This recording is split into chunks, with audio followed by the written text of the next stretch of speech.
Hey Ecology students, the purpose of this video is to show you how to make graphs, bar graphs for the Mealworm lab using numbers. And there are a couple things that we need to check for our file first off. First thing that I want you to do is the very first row has the mass of the mealworms in grams and their lengths in centimeters.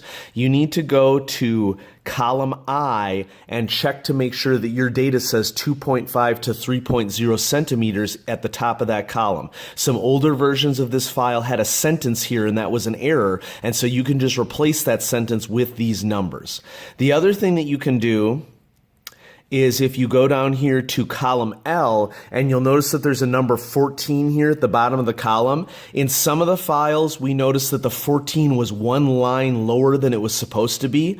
So if your file looks like this, you need to cut that 14 and put it so that it is on the same line as all the other numbers. And so just to remember, cut is Command X and paste is Command V. You got to check to make sure that those two things are in the right place. Now let's go ahead and make a bar graph. What you're going to do for this is you need to highlight the bottom numbers, which are the counts of number of mealworms that fit in these categories, from column B, and I'm having some Zoom problems here, sorry about that, from column B all the way down to column H. And so if you click on the 19, click and, well, you don't want to drag it, click, and we're going to highlight this bottom column. And I'm having some problems right now, I think because I'm zoomed in. Wow, okay, sorry folks. What I'm doing here is I'm trying to reach around a tripod to get this to work, and so there we go, okay? And so you're going to highlight all of this bottom row just for the number of grams. So your values highlighted should be 19, 46, 14, 5, 0, 0, and 0.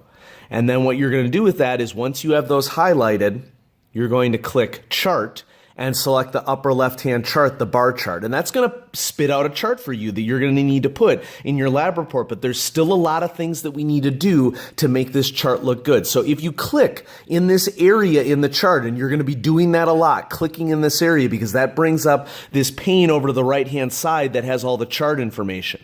First thing, highlight the upper left-hand one that says chart. And you got to make sure that title is clicked. And once you click title, a title will appear on your graph. And then you can type in number of mealworms.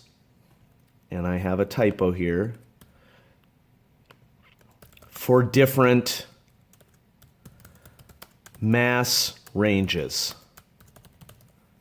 Okay, and maybe you can do a little bit of adjusting of the box and everything so it fits all in one line. I'm not going to bother with that right now, okay? It should fit out all on one line, but that's not something, there we go. I was able to just drag over here and get it to fit all on one line.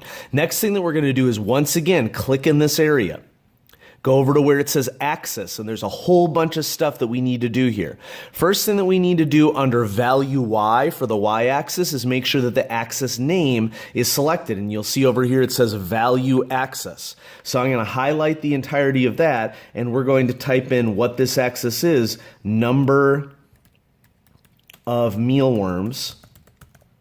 Okay, and hit enter, and then you have that axis label. Notice how the numbers here don't really make a lot of sense. You can't have a half a mealworm in this, and so what we're going to do is over on the right-hand pane where it says steps major, it's currently 4 for me. I'm going to change that to 10, and then you'll notice that we have a much more logical arrangement of the numbers on the y-axis. Okay, then we also need to make sure that we do something with the x-axis. So you're going to click on category X. Once again, make sure axis name is labeled. And for category labels, there's a bar here that says label references. You need to highlight this whole thing. And then you're going to go up here and you're going to highlight up top the labels that need to go there. So from each of the categories for grams only, and press enter. Now, it hasn't appeared yet because you need to change this none to auto-fit category labels, okay? And then what we need to do is click on these category labels down on your graph, go back to where it says font right here, and you just need to make the font the smallest it'll go. It doesn't display all of the category labels down here, but at least it's displaying more of them for us. Okay, you can also change the category axis name right here. So this is